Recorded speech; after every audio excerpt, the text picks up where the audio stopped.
Thank you very much. Good afternoon, everybody. Thank you all for coming. I didn't think there would be that many people. I thought mine was going to be a boring one, so thank you. My name is Ala Razak. I'm a podiatrist. I've been a podiatrist for over 10 years now. So I'm here just to talk about some of the things that we need to think about when we're doing rehabilitation to our clients or patients. I hope it's not too boring for you. Feel free to say so if you want to. So I'm just going to do a plan in terms of what I'm going to speak about and what I'm going to address today in my talk. I'm going to be recapping on rehabilitation, what the phases are in rehabilitation. I'm going to be introducing the treatment strategies for acute injuries for our clients. And normally after the acute injury strategy, you want to address those chronic injuries, but I won't be addressing that because I think my talk does actually debate what kind of strategy needs to be inputted. I'm going to introduce common foot and ankle injuries. Obviously, as podiatrists, we see foot and ankle injuries and foot and ankle pathologies all the time. And the most important part of my talk today is going to be the flexibility side. Now, obviously, as you saw there, I just missed the strength side and the conditioning side because that's actually not my job to tell you guys how to do that, because everybody else here is experts in strength and conditioning. I will introduce case studies as well, just a couple of case studies in foot and ankle pathologies and how we address it. But the main key thing of today of my talk is making sure we kind of talk about and debate flexibility in rehabilitation. And if I have time, I'll talk about orthotics right at the end, okay? Right, so the phases of rehabilitation, I hope we all remember these ones. The phases of rehabilitation, there's 4 phases. We all know the first one, which is injury. That is the first phase of rehabilitation. I haven't put that up there because that's the most obvious one.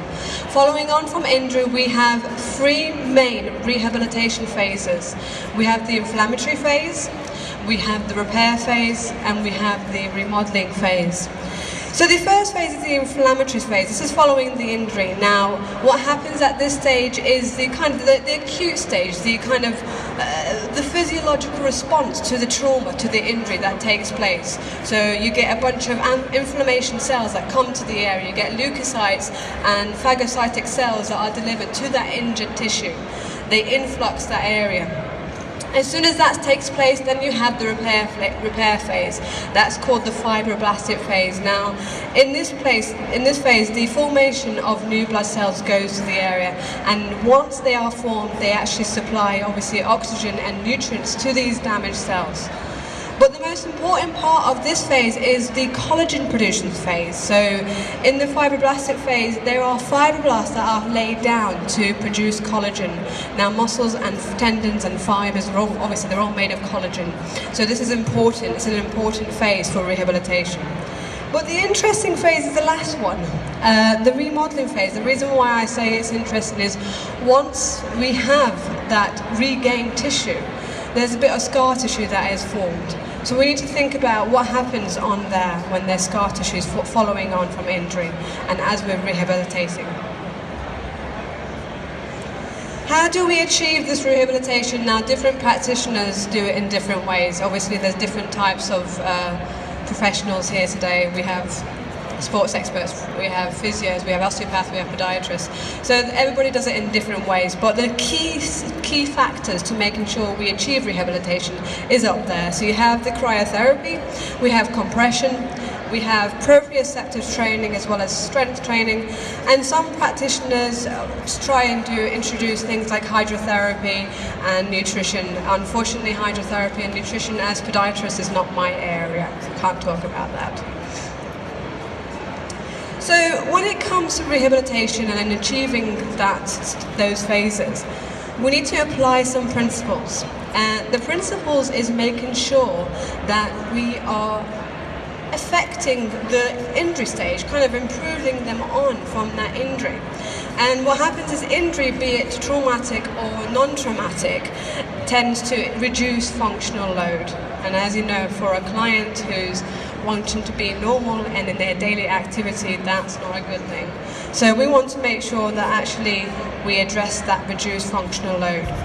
How do we do that? We do that by providing an effective rehabilitation strategy, and the important thing is making sure that effective rehabilitative strategy is done by the desired patient, basically. So making sure that functional load is what the patient desires and what they can actually cope with. Now, I keep saying patient. I know some people use the word client, so I apologize if I keep using patient quite a lot. As you can see, I've highlighted strength and conditioning is key. That's an obvious one. Strength and conditioning is key with rehabilitation. Now, I'm not going to talk to you about strength and conditioning because this is your job. This is actually not my job. As sports experts and rehab experts, this is not my job to tell you how to do your job. So, as we know, strength and conditioning is key for rehabilitation, but I'm just here to kind of add on to that. Okay? How do we do strength and conditioning? We make sure that we do it to progressive therapeutic loading as well as resistance-based exercises and strength. Now, I'm not sure if anybody's heard of this new concept or this new principle in rehabilitation. It's called the ATC is it, and it was recently introduced for making sure that when we do rehabilitate our client, that we are providing a more specific, individualized kind of strategy. So it's individualized to the patient, making sure that they are compliant, they are individualized to their need, and that the intensity is what they can cope with, as well as making sure we think about the whole client as well, not just the injury itself.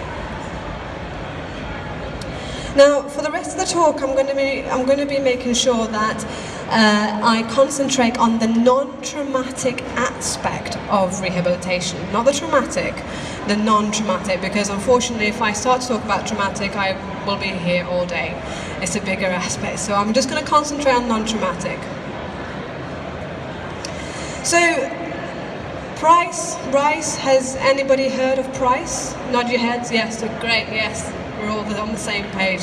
So we all know Price. Back in the days when we were early qualified, we were all told that Price is the way to make sure that we rehabilitate from an injury, be it traumatic or non-traumatic. What does Price stand for? Protection, rest, ice, compression, elevation. We all know it.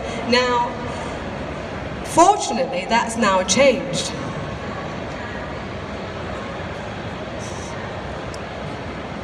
There we go. Fortunately, that's now changed. In 2013, a new strategy was introduced, and it's acronymed as POLICE.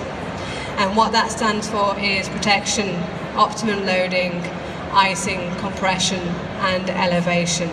So the resting aspect of rehabilitation has now been changed and swapped to optimal loading. So that's very, very important. And the reason why it was changed is because the advantages and disadvantages of our initial strategy with Rice and Price. What happened with Rice is that when that patient is resting, it only addresses the initial stage of rehabilitation. It doesn't address the last two phases that I mentioned, the repair phase and the remodeling phase. So it doesn't actually look into that, it doesn't help it at all. And the disadvantage of it is that it actually makes the muscle and the injured area weaker and more inflexible. So we obviously don't want that for strength and rehabilitation. So that's why POLICE came about. POLICE came about because it actually helps to address all the other aspects of rehabilitation. So the remodeling phase and obviously the repair phase as well. The only problem with POLICE strategy is at times it can impede on healing. Very rarely, but it can sometimes in the individual case can impede on healing of the client or the patient. Lovely picture up there of healthy tissue and a strained tissue and a healed tissue. So on the left there we can see a lovely healthy tissue. In comes the injury, and it looks like that middle picture there. So that's the muscle fibers being damaged. And the end stage is that picture on the right where you get scar tissue. Now, this is what I want to emphasize, is as we rehabilitate, we get scar tissue. What are we going to do with a muscle or a tendon or an area that's formed that scar tissue? So what we need to make sure is that scar tissue has the ability to increase on re-injury and has the ability to reduce range of motion. Okay, so this is really important. If we're increasing re-injury and reducing range of motion, when does flexibility take place? We need to make sure that we apply it, but when do we apply it?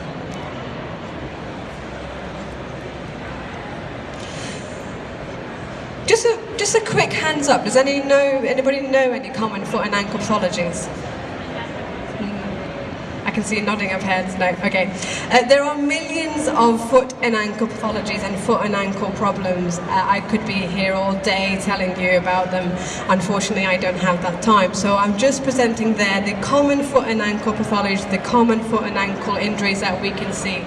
And the ones that I've highlighted there in yellow, so under you've got the four chambers, you've got the ankle and the posterior heel, you've got the plantar heel, you've got the medial ankle and the forefoot. They're the four chambers. There's more chambers, but they're the common chambers.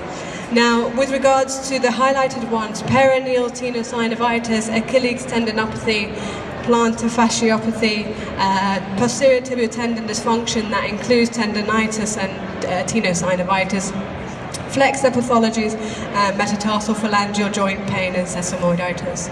Now, the reason why I've highlighted those in yellow is because they're the ones that we need to think about flexibility. How does flexibility play a role with healing or rehabilitating from these pathologies?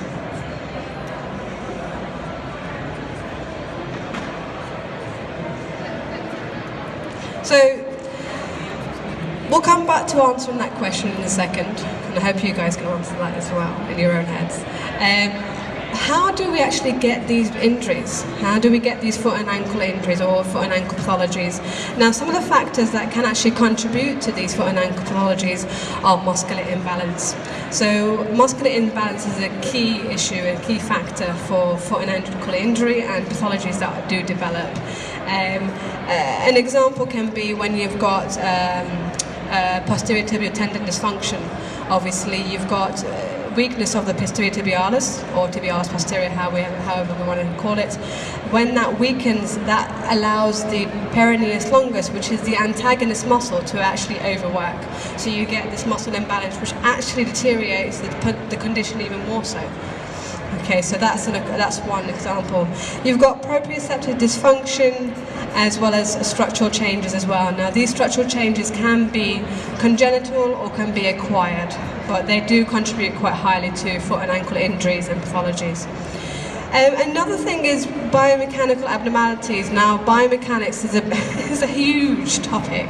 It's a huge topic, and unfortunately I don't have time to talk about biomechanical abnormalities, but feel free to ask me at the end if you have any questions about the biomechanical abnormalities and how it actually contributes to foot and ankle problems.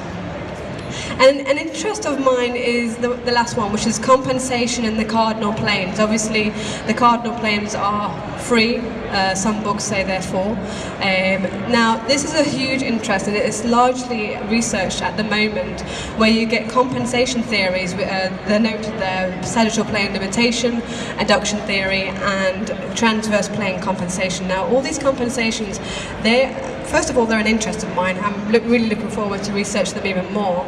But they are a huge contribution to injuries and foot and ankle problems. So I recommend that when you get a chance to have a look at those as well. So, stretching. Here we go, this is the interesting part, the stretching. So obviously when it comes to rehabilitation, or when it comes to trying to get the highest flexibility, stretching is the most common form of increasing that flexibility. It is the most common approach to increasing range of motion.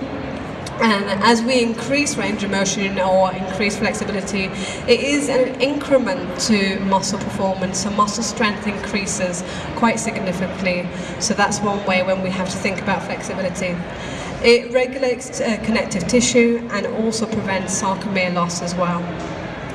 Now the muscle spindle, this has been researched recently. The muscle spindle is something that we have in our muscles to stimulate muscle force and muscle action. Apparently, according to a research recently, that the muscle spindle actually responds to stretch more than anything. So as it responds to stretch, therefore, it will improve strength. So again, that's another thing that we have to take into account when thinking about flexibility. There are three main types of stretching. There is static stretching, proprioceptive neuromuscular facilitation, and ballistic stretching.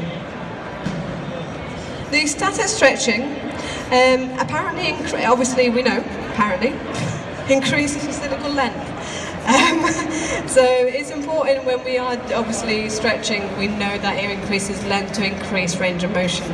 And according to some studies, it is better when at a high intensity. The other thing is that actually increases muscle contraction ability. So I'm pausing there. Obviously, if it's increasing muscle contraction ability, what does that mean? Flexibility is important. So going back to the importance, obviously the importance of flexibility is that it stimulates, initiates hypertrophy of the muscle, mechanical adaptation. According to some studies, it relieves pain, relieves foot pain, it increases range of motion, it improves stiffness during gait, therefore improving gait speed. And according to one or two studies that there's apparently an increase in calcium release when we do following strengthening exercises. So stretching will release that and reduce it. So we want to make sure that we're combining the two.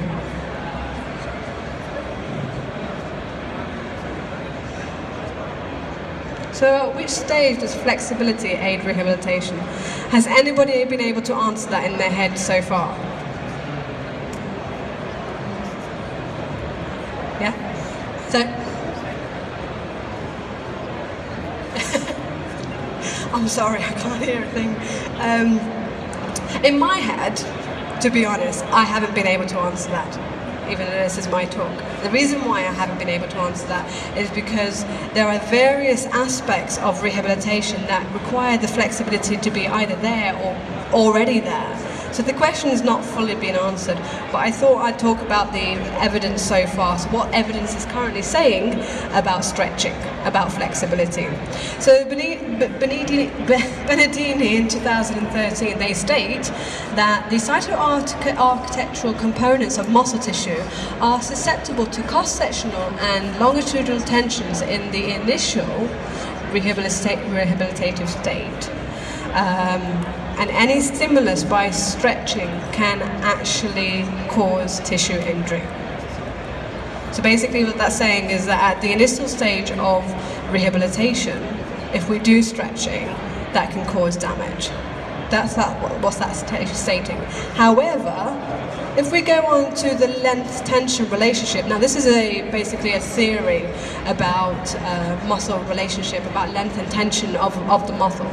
We know that there's elastic components of the muscle when it's stretched, it actually creates muscle force. Force will increase as muscle is stretched, and the active component of force which is generated by range of motion.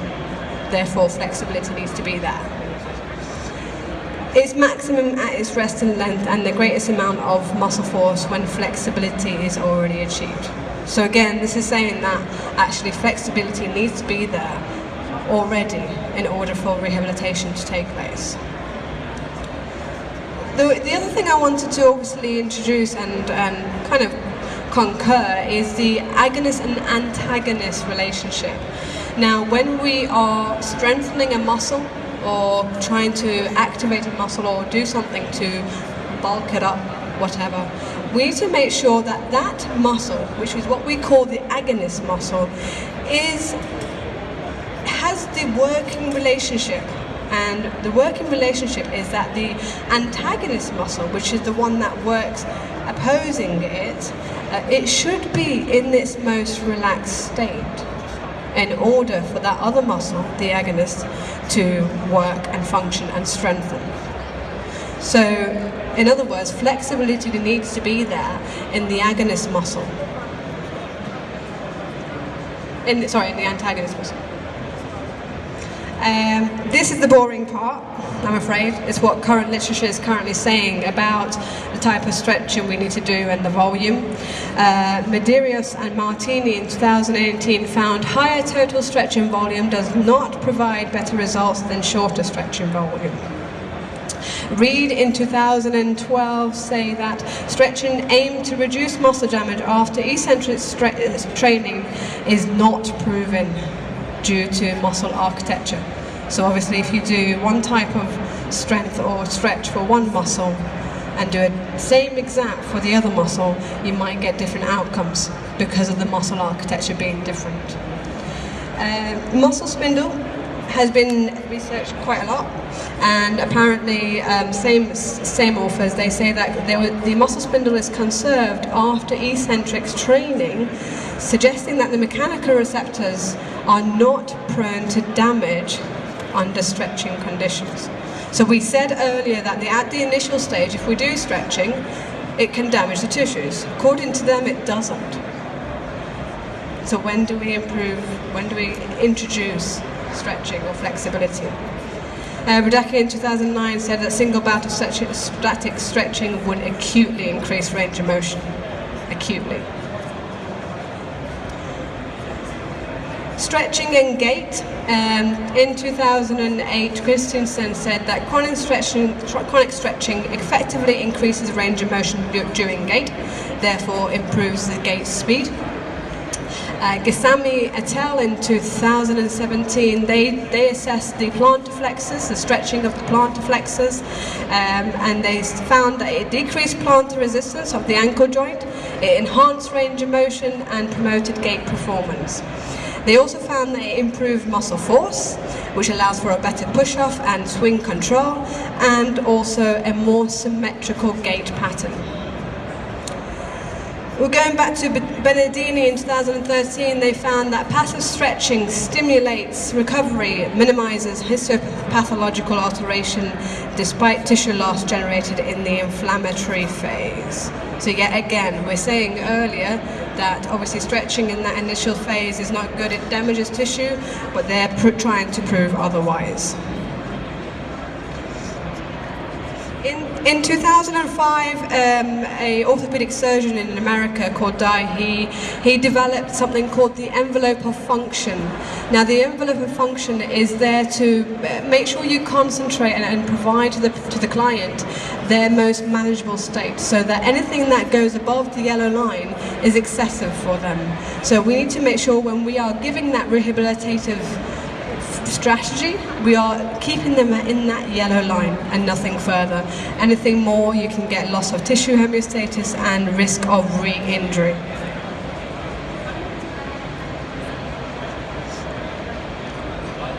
Right, so I've just got two case studies for you today. So I'm going to talk about flexibility in a patient who presented with posterior tibial tendon dysfunction.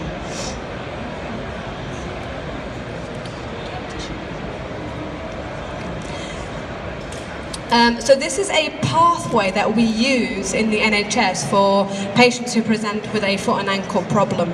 And this is the pathway used in the trust that I work in.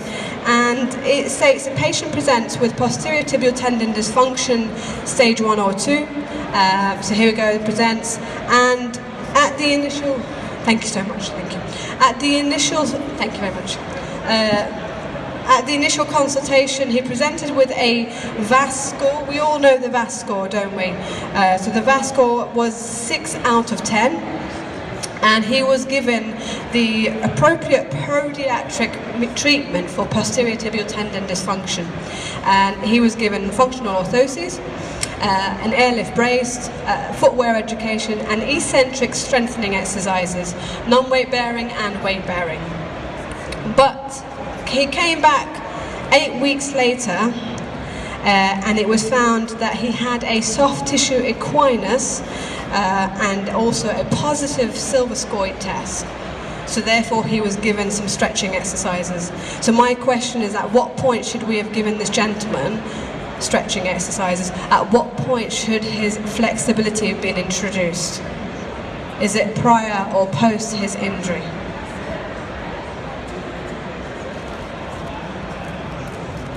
Ask yourselves that question later. Case number 2. A patient presents with insertional Achilles tendinopathy and again was given the podiatric treatment. So there it was, police was given, heel raise was given, and a strapping and taping technique and footwear education, as well as the eccentric stretching exercises. So there goes in stretching exercises. He comes back and there's no improvement in his problem.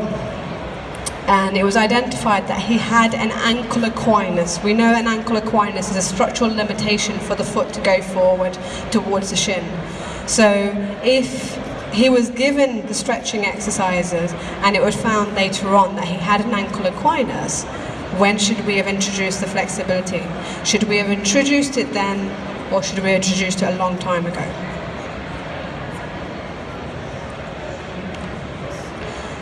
We all know what orthotics are, so this is just a quick picture as to orthotic. It supports and realigns structural malalignment in the foot and ankle. I'm afraid we do get different types of foot shapes and foot types, and that's what orthotics are there for. They're there to accommodate for the structural alignment. They're not there to actually fix it. We know we can't fix a foot and ankle problem with orthotics. It just accommodates for the problems and realigns the structural alignment.